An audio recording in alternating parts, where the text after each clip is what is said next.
The river had been empty for 3 weeks, and Brenna Tide had 1 fish. I want you to understand exactly what 1 fish meant, because everything that happens in this story is built on the arithmetic of that evening. Brenna was 29. She fished the Marin the way her father had, and his mother before him, from a flat-bottomed boat with nets she mended by lamplight, because daylight was for using them. In her house on the shingle, 1 room, a good roof, her father's boat hooks still on the wall, there were 2 children who were not hers and entirely hers. Davin, 9, and little Mara, 6. Her brother's children. Her brother had gone down with the ferry at Calm's Reach 2 years past, and his wife had followed him within the year of the coughing sickness, and Brenna had walked to the burying and picked up the children's hands, 1 in each of hers, and walked them home to the shingle, and that had been the entire discussion. 3 weeks of empty nets. It was not weather and it was not luck. The Imperial fleet had come upriver in the spring, barges, dredgers, provisioners for the war camps in the east, and they had taken fish the way armies take everything, with nets like harbor walls, and what they had not taken, they had frightened down into the deep pools where a shingle fisherwoman's nets don't reach. The village of Marin's Edge was eating its seed barley and its pride. Brenna had sold her mother's copper pans. She had not yet sold her father's boat hooks. She was 1 bad week from it. That evening she had 1 fish, a river trout, longer than her forearm, the only living silver the Marin had given her in 20 days of casting. She cleaned it on the flat stone by the waterline, in the last light with the children's supper riding on her knife, and that is when she heard the sound in the reeds. Not a splash. Something larger, the sound of a great weight trying to be quiet, and failing, and then, this is what made her stand up with the knife in her hand, a long, shuddering exhalation, deep as a church organ, that had pain in it. Any sensible person walks away from a sound like that. Brenna Tide raised her lantern and went into the reeds, because she had heard that exact quality of sound twice before in her life, once from a netted seal, and once from her brother's wife at the end. It was the sound of something that had stopped expecting help. The reeds opened. The lantern light climbed, and climbed. There was a dragon lying in the shallows of the Marin, half in the water, half on the mud, and it was dying. She knew nothing about dragons, and she knew that at once, the way you know a holed boat. The great head lay in the mud, 1 eye, gold once, and now the color of old varnish, rolled up at her lantern without lifting, starving. Out of everything in the world it might have been, the monster in her river was starving, exactly like everything else on the Marin that autumn. Now I will tell you what Brenna could not know. The dragon's name, one of its names, the one that mattered, was Alaric, and 11 weeks earlier, it had been crowned emperor of 9 provinces, in the high hall of the Jade Palace, before every noble house of the realm. The coronation had lasted 4 hours. The conspiracy had lasted 4 minutes. It came between the anointing and the oath. In the moment the new emperor knelt bareheaded, his uncle's men in the gallery, his uncle's poison in the anointing oil, his uncle's voice already raised, rehearsed, crying treachery so that the hall would move wrong in the crucial minute. The poison was Slowfire. It does not kill a dragon emperor. It does something more useful to an ambitious uncle. It locks him. A dragon emperor with Slowfire in his blood cannot take the human shape back. The man becomes the beast, and stays the beast. And how do you crown a beast? The uncle had it all arranged. Regency, mourning, a hunt organized within the week for the mad dragon that had, so tragically, killed the young emperor at his own coronation. Alaric had gone out through the high hall's rose window in a storm of glass, and gone north on the wing with hunters behind him, and Slowfire in his blood. And here is the cruelty of the thing. Slowfire feeds on what the dragon eats. Fed, it spreads faster and the lock goes deeper. The only counter is starvation. Weeks of it. Burning the poison out in the body's cold furnace, along with everything else. His flight master had taught him that as a boy, as a piece of grim old lore no civilized reign would ever need. So the emperor of 9 provinces had flown until the hunts fell behind, and then he had put himself down in the reeds of a fished-out river in the poorest province of his realm, and he had begun, with the methodical courage of the desperate, to starve. 11 weeks. He was past the poison now, nearly. He could feel the lock loosening like ice in spring, and past his strength too. The equation had a bitter end. The starving that killed the Slowfire was also, plainly, killing him. And lying in the cold marin with the light going out of the evening, the Emperor had arrived at the point of the sum where the two lines crossed. He needed, now, to eat. A little, soon, or the poison would outlive him by a margin of days. And the river was empty. He had heard the nets come up bare for 3 weeks.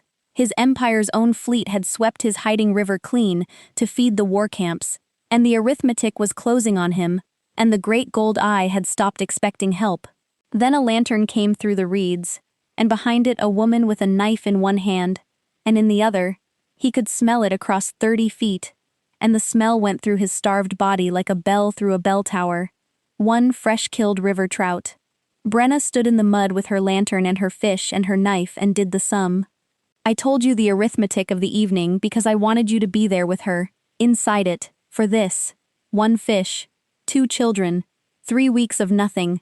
This creature could not be fed. Feeding it was not even a real idea. It was the size of the church at Calm's Reach. Her fish would be a raindrop in its dry well. And it was dangerous, or had been once, and would be again if it lived. And the sensible, defensible, entirely forgivable thing to do was walk backward slowly and keep the trout. The gold eye watched the fish.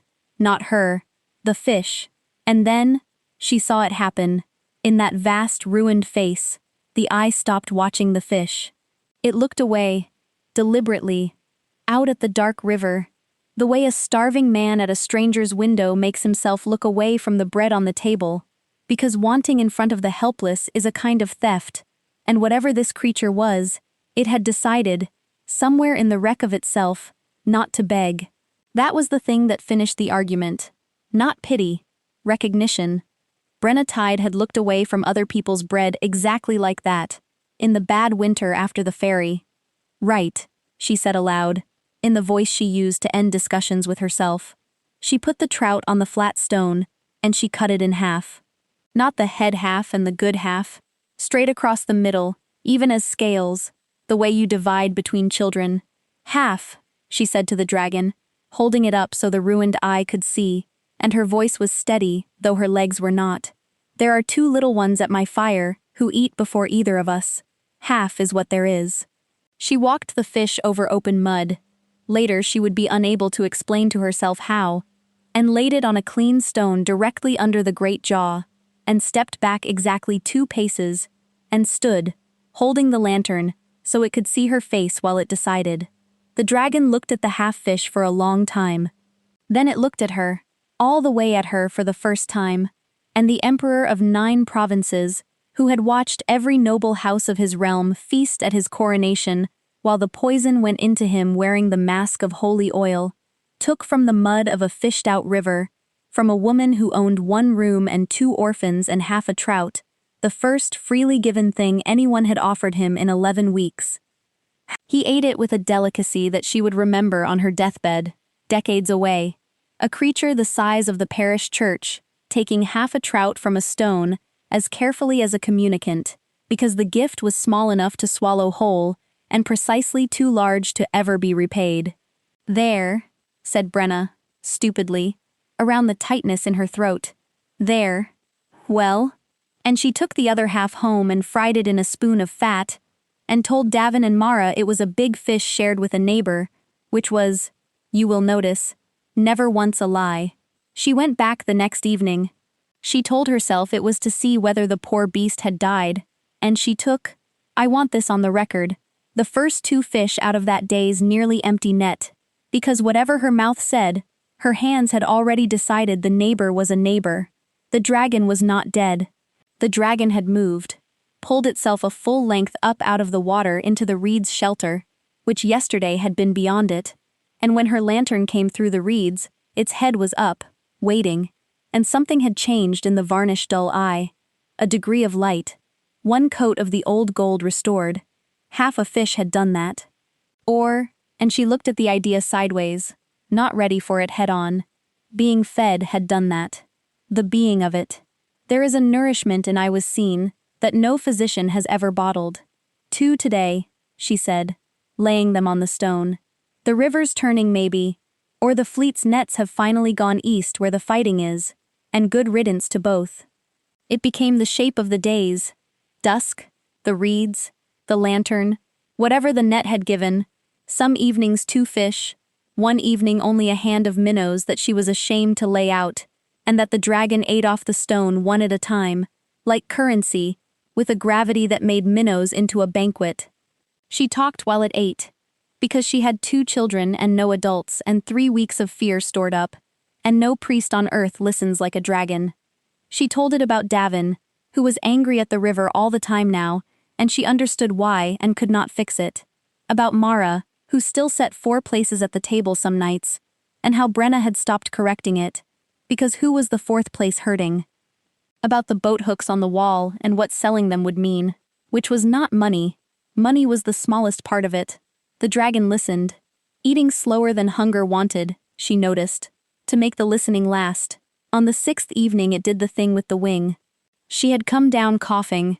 The river cold gets into your chest when you fish it hungry, and the dragon shifted its great bulk crosswise to the north wind and half opened the near wing, making of itself a windbreak the size of a barn wall, and held it, and looked at her with terrible dignified casualness, as though this were simply where the wing happened to want to be. Brenna stood in the sudden lee, in air gone still and strangely warm, and laughed until the coughing stopped. "You're mending," she said. "You do that like it costs nothing, and a week ago you couldn't lift your chin." She patted the enormous foreleg, the first time she had touched it, as easily as she'd pat a plow horse. And the emperor of 9 provinces, who had a court full of people trained to touch him only with permission and gloves, held entirely, perfectly still, the way you do when a wild bird lands on you, so that the moment would not end 1 second before it had to. Davin followed her one evening. She knew it. 9-year-olds move through reeds like the parish band, and let it happen anyway, because the boy had stopped believing in good things, and she had one on hand. He stood at the edge of the lantern light for a long minute, looking at the mountain of scales his aunt was talking to, as easily as she talked to the net maker. "It's real," he said finally. "It's real," Brenna agreed.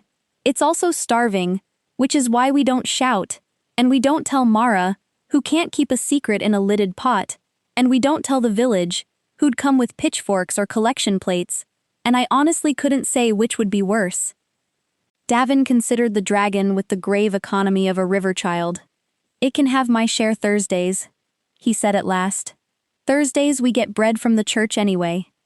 And the great gold-going eye moved to the boy and held him, unblinking, for a moment that Davin Tide would spend the rest of an illustrious life failing to describe. Being measured was as close as he ever got, being weighed by something old, and found good, and 30 years later, there would be a first admiral of the imperial fleet who kept, on his flag desk, in all weathers, one carved wooden trout. There is a night in the middle of this story that neither of them ever told anyone about, and I am only telling you because you have earned it by staying. It rained.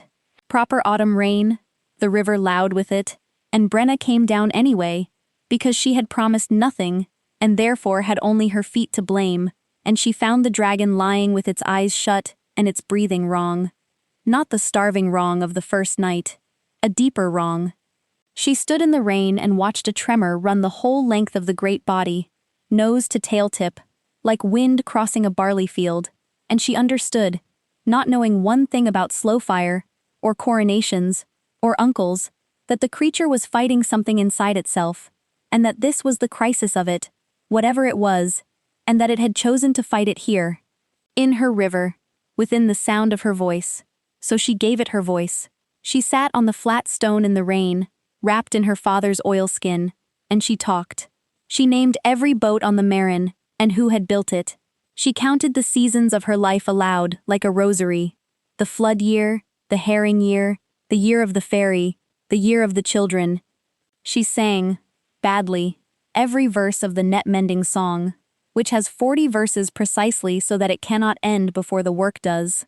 And the dragon, locked in the last burning of the poison, in the body's cold furnace where Slowfire goes to die, alone in the absolute dark of it. The dragon held on to that voice the way you hold a rope in black water. This is true, and he told her so, much later, in words, at a table, in another life, that there was a point in that night where the furnace and the dark were winning, where letting go had begun to argue its case, with real eloquence, and what answered it was not his crown, and not his name, and not justice, and not revenge. It was verse 31 of the net-mending song, arriving through the rain in a voice gone hoarse with use, and the thought, distinct as a bell, she will be at the 12th verse still when I come back up. I would like to hear the 12th verse. At dawn the rain stopped. The tremors had stopped before it. The dragon opened its eyes, and they were gold, all the way gold, coronation gold, lit from behind like windows at evening, and it looked at the small horsewoman asleep sitting up on a wet stone in an oilskin, guarding it, and the poison was gone, and the lock was broken, and the emperor of 9 provinces could have taken his own shape back that very hour. He did not. Sit with that. He stayed a beast 3 days more, because the moment he was a man, all of this, the stone, the fish, the voice, the being no one, would end, and he had located, in the wreck of his coronation year, the one thing in his empire he could not bear to lose on schedule. On the 3rd day, Brenna came down at dusk, and the dragon was gone. The reed bed was empty. The pressed hollow of its shape was filling with river already, and she stood with her lantern and 2 fish and the evening ahead of her, and the size of what went through her chest embarrassed her so much that she said, out loud, to the empty reeds, "Well, good," and then stood there another long while not meaning it. She fed the 2 fish to the children, and mended net past midnight, fiercely, the way her aunt used to scrub floors after funerals. At dawn, Davin came through the door sideways, shouting in a register she had never heard from him, and Brenna ran down the shingle with her heart in her mouth, and stopped dead at the waterline. The river was full. Not full the way a good season is full the way legends are full. The Marin ran silver from bank to bank. Trout, grayling, the great autumn salmon that had not come up that river in her father's lifetime. Water so thick with moving fish, it seemed the river itself had come alive, and decided to apologize. Her nets, the nets she had left staked and empty out of pure stubborn habit, were not merely filled, they were carrying, each one bowed like a full sail, and all along the shingle, the village was pouring out of doors, shouting, weeping, hauling, children running with buckets, old men standing in the shallows with their hats off. Only Brenna, knee-deep in the impossible silver, stood still. Because she alone had thought to look upstream, and upstream very high, catching the first sun on gold-lit scales, something vast was flying a slow, deliberate line back and forth across the Marin's headwaters, herding, the way a dog herds, driving the deep pool fish of 3 provinces down into the starving reach of one small village, patiently, pass after pass, in payment of the first installment of a debt of half a trout. "There you are," said Brenna Tide, very quietly, in the shouting and the silver. "There you are." The second dawn, there was a chest on the flat stone, her stone, the feeding stone. It sat there dark and orderly as a church, iron-bound, old, and it took Brenna and both children to walk it up the shingle on rollers made of boat-hook handles. Inside, she opened it at her own table, with the door barred, some instinct of her father's speaking in her, was a king's treasure. I am using the words precisely. Gold coin of the old minting, ropes of river pearls, a dagger with a hilt worth the whole village, and workmanship on every piece of it that no fisherwoman could know marked it as coming from exactly one place on earth, the deep treasury of the Jade Palace, to which exactly one living creature had unquestioned access. On top of the gold lay a single fresh river trout, cut precisely, evenly, ceremonially in half.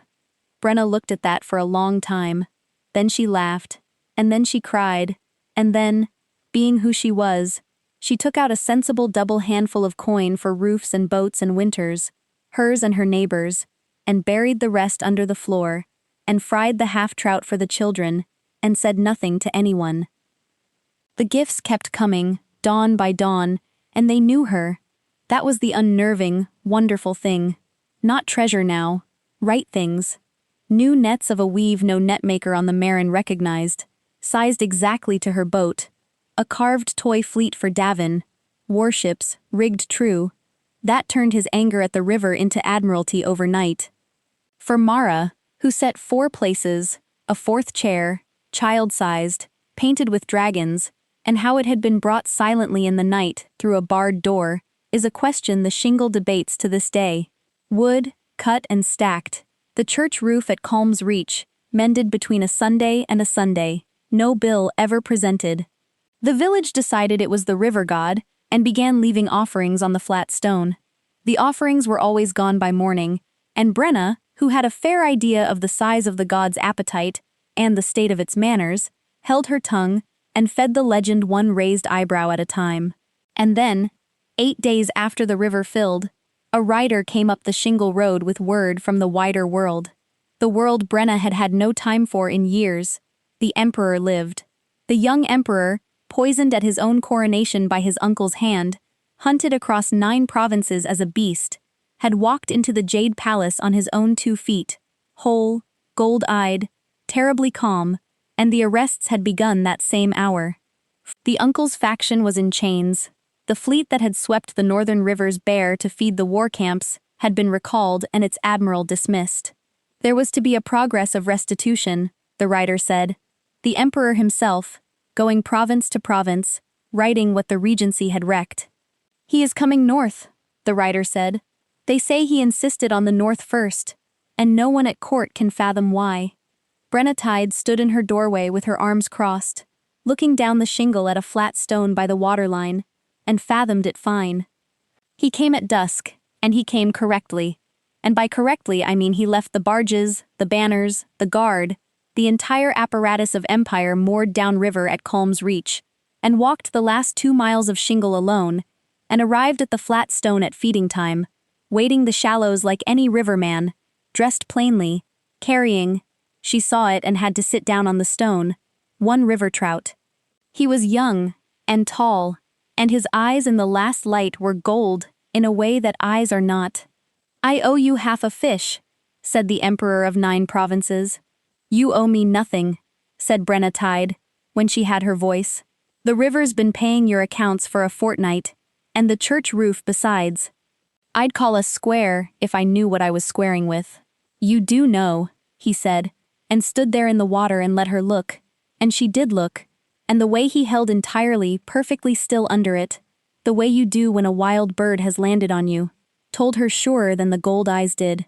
Well, she said at last, unsteadily, gesturing at the stone, at the reeds, at the whole absurd holy arithmetic of it. Sit down then, neighbor. Mind the mud. And the emperor sat down on the feeding stone next to her, and they cut the trout in half. He came back. That is the whole of the courtship and the truth of it. He came back, and back, the progress of restitution finding unaccountable business in the north through autumn and deep into winter, until his council despaired, and his flightmaster smiled into his beard. He was not smooth. 11 weeks a starving beast and a lifetime a watched throne had left him strange at tables, formal where warmth was wanted, silent where courtiers would have sung. None of it mattered. Mara put out the 4th plate one night, unprompted, and looked at him, and he sat, and Brenna watched the emperor of 9 provinces fold his careful hands at her table, like a man at communion, and understood that the 4th chair had known before she had. He told her everything on the midwinter night. Coronation, poison, uncle, the furnace of the starving, verse 31. She listened the way the dragon had listened, eating slower to make it last. Aesop says, she remarked when he was done, the schoolhouse book, her one book, thumbed soft, that no act of kindness, no matter how small, is ever wasted. I always thought it was a nice line for children. I never thought it had. She looked out the window, toward the river. Appetites, ambitions. It was half a fish, Alaric said. It was everything you had, given to the ugliest, most dangerous thing you had ever seen, on the worst night of its life. I have since had cause to inventory my empire. The gold eyes came around to her, and they were not calm now at all. 9 provinces, Brenna, treasuries, fleets, and the sum of it worth less to me than one flat stone on this shingle. Marry me. You've been sitting on that speech through supper, said Brenna, whose heart was going like a full net. Through supper, the emperor agreed, and 11 weeks in a river. She married him in spring, at Colm's Reach, under the mended roof, with Davin bearing the ring like an admiral, and Mara commanding the flowers. And the whole Marin shore stood witness, still half convinced their Brenna had somehow married the river god and, as the priest himself said afterward, privately, having seen the groom's eyes, not half wrong. The flat stone is still there. They have never moved it, in all the years and all the honors since. Empress of the North the ballads call her now, the Lady of the Last Fish. And every year, on the first evening of autumn, the two of them go down the shingle alone, no guard, no crown, and lay one trout on the stone, cut evenly in half. The village keeps clear.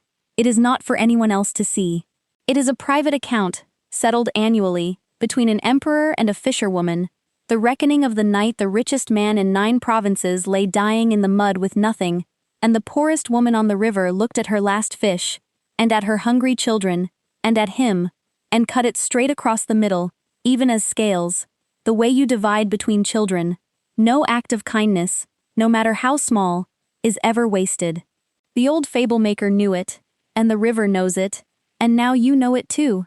The smallest gift, given wholehearted into the dark, comes back at dawn, and sometimes it comes back with the river running silver behind it, and a king's treasure on the stone, and a man standing in the shallows, holding one fish, come to spend the rest of his life paying down the half of it.